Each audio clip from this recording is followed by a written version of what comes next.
radio de la femme, c'est vous. Je félicite cet investissement. J'éprouve que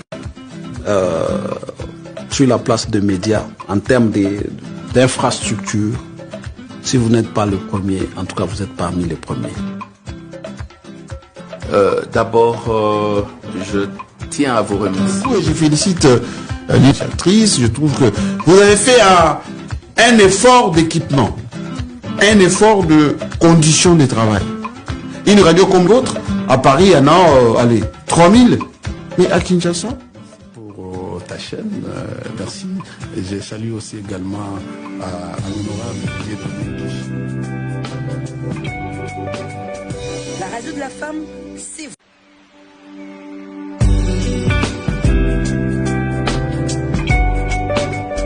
La radio de la femme, c'est vous. Je félicite cet investissement. J'éprouve que sur la place de médias, en termes d'infrastructures, si vous n'êtes pas le premier, en tout cas vous êtes parmi les premiers. D'abord, je tiens à vous remercier. je félicite l'initiatrice. Je trouve que vous avez fait un effort d'équipement, un effort de conditions de travail. Une radio comme l'autre, à Paris, il y en a 3000. Mais à Kinshasa, pour ta chaîne, merci. Et je salue aussi également à l'honorable.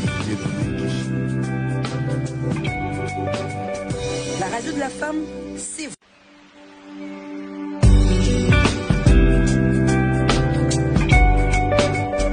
La radio de la femme, c'est vous. Je félicite cet investissement. J'éprouve que sur la place de médias, en termes d'infrastructures, si vous n'êtes pas le premier, en tout cas vous êtes parmi les premiers. D'abord, je tiens à vous remercier. je félicite l'initiatrice. Je trouve que vous avez fait un effort d'équipement, un effort de conditions de travail. Une radio comme l'autre, à Paris, il y en a 3000. Mais à Kinshasa, pour ta chaîne, merci. Et je salue aussi également à l'honorable.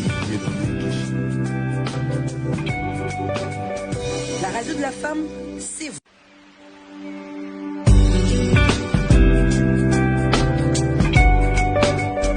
La radio de la femme, c'est vous.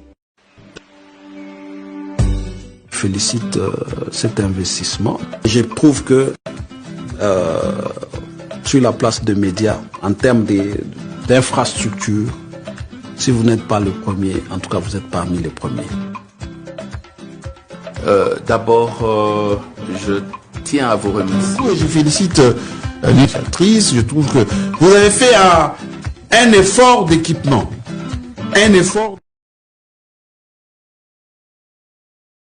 Faites comme moi, prenez la parole sur la radio de la femme. La radio de la femme vous donne la parole sur la 95.3 FM.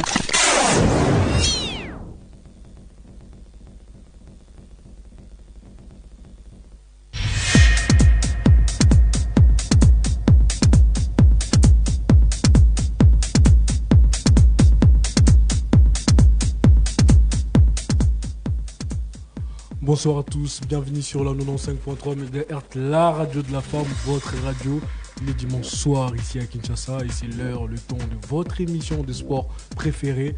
Parlons football, émission présentée par Isaïe Kassounda, mise en onde par Axel Mabanza. Sur ce plateau, j'allais dire, je ne suis pas seul, je suis accompagné des Idumbu, Lubaka et Jeanne, à qui je dis bonsoir. Bonsoir, monsieur Jacques. Bienvenue sur la 95.3 MHz. Merci beaucoup. J'ai bien prononcé votre nom quand même. Non, ça va. Ouais, parce que la façon que vous m'avez regardé, je me suis dit, j'ai peut-être mal prononcé. Ouais, Nous sommes en direct sur la 95.3 MHz, la radio de la femme. Je rappelle que vous pouvez nous suivre en image sur notre site en ligne, le www.radio de la femme, et sur notre page Facebook en image, Radio de la femme. Et c'est parti pour notre émission. Vous êtes prêts? Ouais, ça va, je suis prêt. On va pas prendre cette première question directement. Vous allez d'abord serrer votre ceinture. Ça va, on peut décoller maintenant? Ok, ça va. Alors, on va prendre cette première question. Mais avant de prendre cette première question, on est vraiment très. On y va très doucement avec vous. On va savoir déjà si vous êtes bien arrivé. Vous êtes très bien arrivé. Non, ça va, ça va. C'est dimanche, il n'y a pas d'embouteillage. Pas d'embouteillage, heureusement, il n'y a pas d'embouteillage. Et surtout, moi, je vous dis, dès que vous venez à la radio de la femme, même les embouteillages, ils ont peur de se présenter sur votre chaîne. Voilà, c'est le privilège de notre radio. Alors, monsieur Eugène, tu as commencé le football très jeune, dès l'âge de 6 ans. Peux-tu nous raconter ce qui t'a réellement poussé à t'engager avec autant de passion, dès l'âge de 6 ans? Alors déjà, merci pour la question. C'est une passion, c'est quelque chose dont je rêve depuis que je suis tout petit. Je faisais ça comme un passe-temps auparavant. J'étais à l'académie où je passais du temps après les cours pour pas m'ennuyer à la maison. Et c'est à partir de là qu'ils ont vu qu'il y avait du talent, qu'on a commencé à travailler. Et grâce à Dieu, j'ai pu arriver où je suis maintenant. D'accord, grâce à Dieu, vous êtes arrivé. Alors, vous êtes actuellement à l'équipe, le FC, le Football Club Aigle du Congo, l'équipe qui est champion jusqu'à là, champion du pays, de la Ligue 1. Et dès que vous étiez très jeune, à l'âge de 6 ans, j'ai bien dit, vous l'avez certainement compris de vous-même, ou c'était d'une part le parent ou le proche qui vous ont concrètement poussé aussi d'une part à jouer au football? Non, c'est inconscient, tu joues juste pour faire plaisir. Okay. C'est les encadrants, des encadreurs où j'étais dans une école de foot comme team. À l'âge de 6 ans, 7 ans, 8 ans, 9 ans, j'ai joué chaque année. Et c'est à partir, je crois, de 15 ans qu'ils ont vu qu'il y avait du potentiel. Okay. C'est à partir de là que j'ai vraiment commencé à y mettre. Donc avant les 15 ans, c'était juste du plaisir. C'était un rêve, le fait de voir. Un loisir de jouer. Totalement un loisir, le fait de voir aimer le foot. J'aimais beaucoup le foot. Okay. J'aime beaucoup le foot. Et du fait que j'aimais, j'avais joué aussi. Donc, passion plus rêve, plaisir, quoi. Et comment tes proches voyaient cette passion au départ? C'était facile d'avoir leur soutien. Déjà, ça se passe dans un pays africain, surtout en République démocratique du Congo, où la majorité de parents, il faut le dire, ils préfèrent voir leur enfant être médecin, avoir ces genres de rêves, être ministre. Et vous, c'était plutôt le football. Est-ce qu'ils vous ont soutenu directement? Non, parce qu'au début, c'était que pour passer du temps, je te dis. Okay. J'étudiais, j'étais en école primaire, maternelle, je passais du temps que pour le foot pendant les vacances. Okay. C'est peut-être à partir de 15 ans. 15-16 ans que j'ai commencé à jouer dans des divisions inférieures. Donc Ilimani D1, D2. Okay. C'est à partir de là que les parents ont commencé à mettre les yeux, mais... Ils vous soutenaient. Est-ce qu'ils étaient déjà d'accord avec le fait que vous pratiquiez le football? C'était du soutien parental normal. C'était pas une passion, mais non, c'était qu'un plaisir. Okay. Ils soutenaient, mais c'était que pendant les vacances. Donc c'était après l'école. École d'abord et foot après. Et est-ce que tu te rappelles de ton tout premier match ou le moment marquant sur un terrain? Tout premier match en pro, oui, mais quand j'étais petit, non. Non, t'en as joué beaucoup. Non, je jouais tout le temps. Tout le temps. Donc tu pouvais jouer de 6h à 18h? Pas 6h, 18h, mais je jouais dans les avenues, je jouais les petits poteaux, je jouais avec mes amis, je jouais presque avec tout le monde. Donc concrètement, tu passais toute la journée à jouer au foot? C'était passe-temps préféré. C'était foot et foot encore. Rien que du foot? Que le foot. Hein. Il y avait la play et les distractions, mais c'était plus le foot. C'était plus le foot. Et c'était que du foot pour vous. Nous sommes en direct de la 95.3 MHz, la radio de la femme. Votre radio en direct avec monsieur Eugène, qui est capitaine, il faut le rappeler, des I20, des Léopards I20, et qui est aussi athlète professionnel du club FC Les Aigles du Congo, qui répond à nos questions avec joie. Et d'ailleurs, pas plus que nous, parce que nous sommes mérités de vous recevoir sur ces plateaux. Nous allons prendre cette question. Tu as évoqué le rôle important du Dreamtime Academy du coach Christian Muzungu dans ton développement. Qu'est-ce qui t'a le plus marqué dans cette période? Ce qui m'a marqué, c'est l'envouement, l'envie d'encadrer, sans voir le côté aspect peut-être financier ou quoi que ce soit. C'était d'abord la passion, le fait de voir que je savais jouer. Et dire que j'ai fait à peu près 7, 8 ans, 9 ans dans l'académie. Okay. C'est à partir de là, je faisais peut-être 6 ans, 5 ans, je payais. Mais à partir d'un moment, je ne payais plus. Okay. Et il avait vu le potentiel. Et il a accepté de m'accueillir comme ça. C'est grâce à lui que j'ai quand même grandi. C'est grâce à lui que vous avez quand même grandi. J'ai grandi, oui. Il m'a appris énormément de choses. Sur le football? Sur le football, effectivement. Même dans la vie. Et pratique. tout à fait, j'ai continué, j'ai bossé, quoi. Ok. Et comment, parce que tu l'as toi-même souligné, comment tu as vécu le fait de ne plus pouvoir payer l'abonnement et comment cette opportunité gratuite t'a motivé davantage? Bon, c'était un acte de courtoisie, hein. Parce que c'est déjà spécial, il faut le dire, dans des académies, lorsque vous êtes nombreux, vous êtes plus de 20, et qu'on te sélectionne, on te met de côté en te disant que tu ne payes plus, c'est d'une part un privilège. Comment tu l'as vécu concrètement? C'était un acte de courtoisie, c'était Ok. très gentil de sa part, mais il avait la vision de moi, tu vois, il voyait déjà là en lui. Ok. Moi, peut-être j'étais petit, j'avais pas cette vision-là. Je venais juste pour jouer, apprendre, venir jouer, apprendre. Mais lui, il m'a appris comment bien apprendre. Il m'a remis les bases du football et c'est peut-être grâce à lui qu'aujourd'hui, je suis là où je suis, peut-être où j'irai, quoi. C'est peut-être grâce à lui que vous êtes là où vous êtes aujourd'hui. Vous êtes énormément reconnaissant envers lui. Totalement. Totalement reconnaissant. Et quel souvenir gardes-tu de cette transition vers l'équipe première à seulement 16 ans avec le FC Djogo? C'était encore une fois une confiance, hein. J'étais le plus petit. J'étais le plus petit là où je joue en deuxième division. Et c'est vraiment là-bas que j'ai appris. Certes, c'était pas du synthétique, mais c'était du sable. Mais c'est là-bas que j'ai pu acquérir certaines expériences qui ont fait à ce que j'ai grandi. J'ai compris certaines choses et j'ai commencé à poursuivre mon rêve, quoi. Et peut-être tu as trouvé de la différence parce que tu jouais dans des académies où il y avait... Oui, logiquement. Très logiquement. C'était facile pour toi de t'adapter avec Non, le sable c'était pas parce que la facile. majorité des joueurs, quand ils quittent de la pelouse au sable, ils se disent bah, c'est très difficile, c'est pas pareil. Non, c'était pas facile. C'était pas facile, mais c'était ce que j'aimais, c'est jouer. Donc, Ok. peu importe où j'étais, tant que je jouais, moi ça me suffisait, tu vois. Et peu importe des difficultés, tu apprends une fois, deux fois, trois fois. Et quand tu t'habitues, bah, tu joues. Tu t'es habitué facilement, t'as pas eu des C'est pas facilement, pour mais t'adapter. j'ai joué et j'ai appris à jouer au sable. Et après, c'est venu comme ça, et puis voilà. Et puis c'était devenu normal pour toi de jouer. Normal parce que j'avais le championnat, on jouait 38 journées carrément. Donc c'était très souvent dans la semaine, ça jouait 2-3 matchs. Donc et voilà. Et voilà, c'était déjà devenu... C'était normal, hein, parce que lorsque tu joues 38 matchs, tu t'habitues facilement. Et toujours en deuxième division, jouer en deuxième division des Kilimani à 16 ans, ce n'est pas commun. Comment as-tu géré la pression et les défis physiques comme les terrains en sable? Déjà avec les terrains en sable, et sachant que tu étais le plus jeune, donc ça veut dire que tu n'avais pas un physique comparable avec celui qui a 20, 26 ou 25, sachant que la deuxième division est une division très très physique. Comment tu as vécu cela concrètement?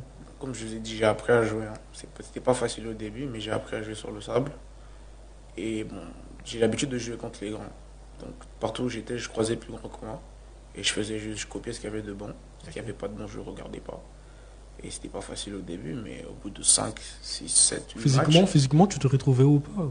Mais tu apprends en fait, le fait de jouer, plus tu joues, plus tu t'apprends, tu prends de l'engouement. Mais tu n'avais pas peur parce que déjà quand tu es jeune, d'une part, hein, tu es novice en quelque sorte. Hormis déjà ça, physiquement, tu n'es pas... Physiquement, c'est pas ouf. C'est pas grand chose. Et tu n'avais pas peur de te blesser quand tu cognes là, ça... Non, ça c'est... Ça te passait pas à la tête quand même? Non, quand tu joues, tu vois Là, pas tu ça. me dis franchement, hein, parce que Non, quand tu joues, quand je vois un jeune de 16 ans déjà, quand je vois la pression qu'il a, déjà d'être sur le terrain face à un gabarit de 30, 32 ans, physiquement, tu mets ton pied ou pas? La pression, c'est quelque chose que tu gères, mais quand tu joues, en fait, tu oublies tout, c'est ça le problème. Ok. Dès que tu joues, tu n'as plus la pression, tu Donc vois pas les gens t'es dehors. dans un petit monde où tu t'es dit tu peux tout faire. Tu vois que la balle, en fait. Et au moment où tu sais gérer ça, certes, le stress, il y en a, la pression, elle est là, elle existe, mais du moment où tu sais gérer ça, ça coule, hein. Ok. Et voilà. Et en passant à l'Espérance Football Academy, EFA, qu'est-ce qui t'a le plus surpris ou appris dans ces nouveaux clubs? En fait, c'était deux structures différentes. Je voulais un peu être hors du confort, être chez des gens qui ne me connaissaient pas pour voir un peu ce que ça faisait. Et ils m'ont accueilli avec un grand amour, comme un fils. Et après, j'ai continué, j'ai commencé à travailler, et j'ai pu faire une saison là-bas. Et c'est que du bonheur, tout mon temps c'est là-bas, vraiment du bonheur. Et merci à eux en tout cas. Merci Yaya en tout cas. Et c'était là, après votre départ, vous êtes parti directement pour l'aventure avec les Aigles du Congo, votre équipe actuelle. Comment s'est déroulée la détection avec les Aigles du Congo et avais-tu imaginé rejoindre ces clubs un jour déjà? Bon, si je suis allé à la détection, c'est que j'avais un petit espoir de rejoindre le club. Oui. C'était comme un petit rêve de jouer en Ligue 1, Ok. Lina Foot. Et la détection, c'était peut-être comme un long moment, c'était un mois. Ça faisait venir le matin, c'était à William Booth. Après, ça, c'était 100, ça redisait des groupes. 70, 80, 60, ça descendait. À un moment, ils ont pris un groupe de 30 joueurs. Et du faisant grâce, j'étais parmi les joueurs retenus. Et c'est à partir de là que l'aventure a commencé. C'est à partir de là que l'aventure a commencé. Et qu'est-ce qui a été le plus difficile lors de ta première saison en Ligue 1? La concurrence, les rythmes ou les choix des coachs? Non, en tout cas, je suis dans un club où vous voyez qu'on met les jeunes en valeur. Ok. En tout cas, l'âge, concurrence, c'est une concurrence saine. Le coach, il fait des choix selon tes performances. Et ce qui a été dur, peut-être, c'était de s'adapter parce que c'était le haut niveau. Il y avait la pression aussi, le fait de jouer au stade. Mais je pense que j'ai joué peut-être pour une première saison, j'ai joué plus de 10 matchs. Ok. Et comme je t'ai dit, quand tu joues, tu apprends, tu comprends. Et à partir de là, tu grandis et tu fais ce que tu as à faire. Et surtout, la question qu'on se pose, la question que beaucoup de gens se posent, beaucoup des amoureux du football, c'est la majorité, vos fans en tout cas, une question qu'ils nous ont demandé, c'est de savoir comment as-tu réussi à garder la tête haute quand tu ne jouais pas pendant la phase aller. Quel était ton mental déjà, ton moral? C'était... Non, moi, je me disais que le temps allait venir, le temps de Dieu allait venir. Moi, je continuais à travailler. Okay. Si je ne jouais pas, c'est que peut-être j'étais pas encore prêt. On m'estimait pas prêt. Et dès qu'on m'a estimé prêt, j'ai joué, j'ai prouvé, j'ai fait ce que j'avais à faire. Cela ne te démoralisait pas parce que quand tu ne jouais pas, il y avait le jeune avec qui tu t'es détecté dans la détection, qui était sur les terrains, qui avait du temps de jeu, régulièrement surtout. Et pour toi, c'était pas une petite tristesse de voir ça? Ou d'une part, comment on dit ça, une dépression, parce que ça arrive aux joueurs quand vous arrivez jeune, vous vous dites, bon, certainement, si lui il prend quelques minutes, c'est que forcément moi aussi j'aurai quelques minutes. Pour toi, c'était plus, c'est normal? Non, moi je normalise le fait que quand quelqu'un joue, j'acclame, j'applaudis, je regarde ce qu'il fait. Mon temps viendra, chacun son temps. Pour moi, c'est le temps. Okay. Quand quelqu'un joue, je ne veux pas me fâcher ou quoi que ce soit. Non, je vais l'acclamer, l'encourager. Et à mon tour, il va faire de même. Parce que tu peux être sur le terrain et c'est lui qui fait gagner le match, celui qui est dehors, tu vois. Okay. Donc ça se fait que quand quelqu'un joue, c'est pour l'intérêt de l'équipe d'abord. C'est pour avant d'être personnel. De l'équipe d'abord avant d'être personnel. C'est cette mentalité. Les capitaines, on sait comprendre qu'on a devant nous, en face de nous, les capitaines des Léopards Yvain qui nous fait comprendre que l'unité est essentielle dans l'équipe. Alors, on va prendre cette question avant de prendre une petite pause. Tu as vécu une blessure au moment où tu préparais la CAN U20 avec le Léopard. Comment as-tu vécu cette période sur le plan mental? Parce que déjà, il faut savoir pour les athlètes, pour le joueur que vous êtes, c'est blessé, c'est un choc, c'est un moment difficile. Comment tu l'as personnellement vécu? Alors, c'était ma première blessure. C'était pas facile. Et surtout ça, c'était ta première blessure. C'était vraiment pas facile, c'était dur, très dur. Mais j'avais la foi, je me disais que ça allait aller. Et par la grâce de Dieu, aujourd'hui, je rejoue. Certes, c'était un moment dur de ma vie, mais je pense que j'ai beaucoup appris de ce moment-là. Okay.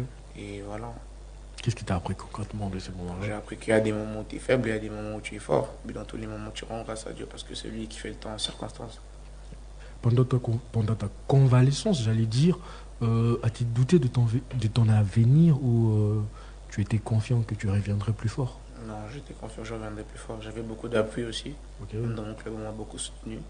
J'ai beaucoup d'appui de la part du président, le membre du staff, même mes coéquipiers. Et je me disais que ça allait aller. Ça allait aller, ça va maintenant. Par la grâce de Dieu, on est là. Lors de ton retour, lorsque tu es revenu, il faut rappeler que tu étais dans l'effectif de l'équipe senior. Mais après ton retour, tu as été prêté à LK47. Comment s'est passée cette période pour toi, sportivement et humainement? Humainement, c'était une nouvelle expérience déjà. Parce que j'ai appris aussi encore à Barbe, c'est une division inférieure. Mais ça joue. C'est du rythme, c'est des gens, des talents. Okay. Et on m'a fait comprendre que je devais récupérer le niveau, récupérer du temps de jeu. Parce que j'avais fait quand même un moment sans jouer. Et j'ai compris que c'était des conseils positifs à mon intérêt. Et je suis allé, j'ai joué, je me suis entraîné, je me suis battu pour avoir ma place. Et j'ai joué, j'ai même pu marquer quelques buts. Et voilà, c'était une réelle expérience, un réel plaisir. J'étais bien entouré avec les coachs, les staffs, les joueurs. Donc c'était voilà. C'était un réel plaisir pour vous. Nous sommes en direct sur la 95.3 MHz, la radio de la femme, votre radio. Vous pouvez nous suivre en images, j'allais dire, sur notre page Facebook, Radio de la Femme, et sur notre site en ligne, www.radiodelafemme.net. Nous allons prendre une petite pause pour boire un petit verre d'eau hein, à côté et puis revenir tout juste après. Si la technique est d'accord avec nous, et c'est parti.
Et voilà, nous sommes de retour sur ces plateaux en direct sur le 95.3 MHz, la radio de la femme, votre radio.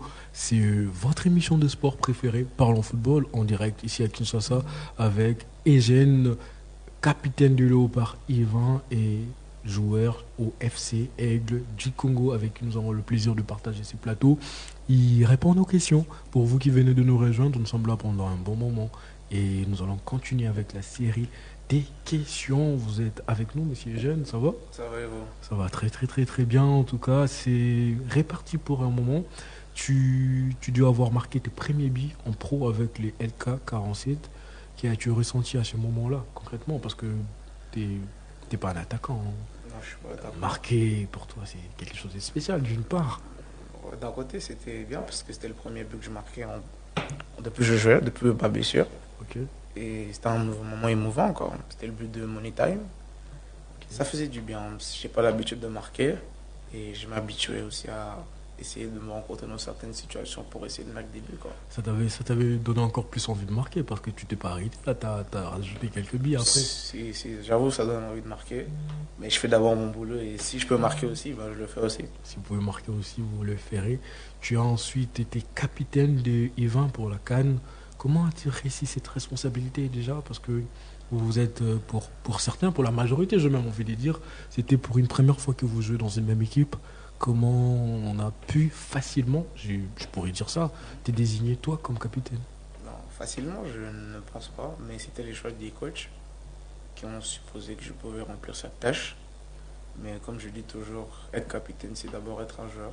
Tu peux être celui qui transmet les informations du coach envers les autres, de manière à ce que les autres comprennent et avoir cette harmonie de groupe. Mais rien de si spécial. C'est un honneur, un très grand honneur d'être capitaine. Mais tout d'abord tes joueurs et ta capitaine, ça vient après. D'accord, c'est un honneur, ça a été un honneur pour toi. Et l'équipe s'est arrêtée en quart de finale. Quel bilan personnel et collectif tires-tu de cette CAN?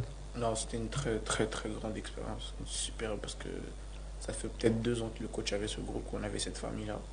On a préparé ça depuis juillet 2023. Ça se rajoutait, ça changeait de gens en gens. Mais c'était une superbe expérience. Je crois la meilleure pour moi depuis que je suis né, depuis footballistiquement parlant. Okay. C'est la meilleure. Au niveau international, bien sûr. Au niveau international, bien sûr. Et on a appris. Première CAN, quart de finale, c'était un grand honneur, un grand courage pour ceux qui vont aller pour faire plus loin que nous. Et voilà. Donc vous aurez pu, hein, parce que vous comptez toujours. On aurait pu. Malheureusement, on aurait pu. En tout cas. Okay. Vous aurez pu. compte tenu de l'âge, il faut le dire, c'est pas compte tenu du talent. Les capitaines restent toujours talentueux. Et là-bas, tout le monde est talentueux. Tout le monde est talentueux, il n'y a pas que vous. Il n'y a pas que non, tout le Vous monde. voyez les capitaines même sur mon plateau, en tout cas. Ils continuent tout le de monde mettre est en avant, talentueux. ils continuent de mettre en avant l'équipe nationale. Ça prouve vraiment qu'il était un très bon capitaine. Et moi, je confirme en tout cas. Je pense aussi que les auditeurs de la 95.3 MHz vont confirmer. Et quel est ton rêve aujourd'hui à court terme et à long terme dans le football? À court terme, pour l'instant, c'est récupérer notre jeu en équipe première. Okay. Vraiment récupérer le niveau que j'avais avant et vivre plus d'expérience. Un rêve à long terme, c'est vivre du foot, comme j'essaie de faire déjà, mais aller un peu plus loin, niveau international, Okay. aller vraiment loin, me faire rêver moi-même et faire rêver les autres. Vous faire rêver vous-même et faire rêver les autres. Faire rêver les autres, j'allais dire, et attirer un modèle ou une inspiration dans le monde du football congolais ou international, congolais d'abord, parce que là, nous sommes en République démocratique du Congo. Il faut d'une part aussi mettre en avant nos joueurs. Si, congolais, moi je regardais plus l'équipe nationale, je ne regardais vraiment pas la Ligue Foot. Okay. C'est avant que j'ai commencé à m'intéresser. Mais j'ai vu qu'il y avait des talents, et quand je vois Chancel, capitaine de... Pour moi, c'est capitaine de la nation. Okay. Exactement. C'est un grand exemple que je regarde là profondément. Je suis. C'est pas certainement mon poste, mais je regarde plus la personne. Et si je te parle de footballistiquement parlant, moi je copie les gens qui sont à côté de moi. Je joue avec des très grands joueurs, Wango, Lema, des joueurs d'expérience qui ont joué des grandes compétitions. Et même là, je regarde son billet. Donc je copie sur les vieux quoi, qui sont autour de moi. Et même votre capitaine Elton Kayembe. Exactement, des joueurs comme Elton, capitaine, tu vois, tu comprends que c'est de l'expérience qui joue. Okay. Et il essaie de copier le bon quoi. Et quelle est la principale leçon que tu retiens de ton parcours jusqu'à aujourd'hui? Ce que je retiens pour l'instant, c'est qu'il faut bosser. Il ne faut pas se suffire. On essaie de travailler, aller le plus loin possible. Et il ne faut pas te mettre dans une zone de confort quand tu es à un endroit. Tu essaies de donner le meilleur de toi-même. Parce que je pense que maintenant, c'est plus la constance, tu vois. Quand tu es constant, c'est quand on voit que le joueur, ça va. Et c'est ce qu'on essaie de faire, tenir sur cette constance-là pour aller le plus loin possible. Pour aller le plus loin possible, nous sommes arrivés à la fin de cette émission. Le temps passe tellement vite à la radio, on ne se rend même pas compte, mais on a fait un long moment. Pour vous qui venez de nous rejoindre, nous sommes arrivés à la fin, mais avant de finir, nous avons une question pour vous. C'est de savoir quel conseil aujourd'hui donnerais-tu à un jeune joueur congolais qui rêve de percer, mais qui traverse des moments difficiles comme toi au début? Des moments difficiles, il y en a toujours. Rien n'est rose. Donc, que tu le veuilles ou non, il y aura toujours un moment où ça sera bon et un moment où ça sera mauvais. Mais je pense que l'important, c'est de tenir quand même un moment mauvais, se dire que ça va aller. Et comme conseil, c'est de croire à ses rêves. Aujourd'hui, on essaie de croire à nos rêves, faire tout pour que ça marche et impliquer Dieu à l'intérieur. Si tu devais résumer ton parcours en une phrase, ce sera laquelle? Une phrase, moi, c'est toujours Dieu ne ment jamais. Dieu ne ment jamais. Et nous sommes arrivés à la fin de cette émission. Au nom de notre directrice générale, Madame Elphine Esther Kouchi, nous tenons à vous dire merci. Merci d'avoir répondu à notre invitation. Merci d'avoir répondu à l'invitation de la radio de la femme, votre radio, la 95.3 MHz. Et merci de nous avoir accordé votre temps précieux pour cette interview. Merci à vous pour l'invitation et réel plaisir. Merci énormément de l'avoir honoré. Et merci à vous, chers auditeurs et auditrices, de continuer de rester fidèles à votre radio, la 95.3 MHz, la radio de la femme. Merci de continuer à partager et suivre votre émission, suivre surtout votre radio, la radio de la femme. Le rendez-vous est pris pour le dimanche prochain. Portez-vous bien. Émission présentée par Isaac Sonda, mise en onde par Axel Mabanza. Et c'est tout pour aujourd'hui. Nous nous retrouverons le dimanche prochain dans le même plaisir et la même joie. Bye bye.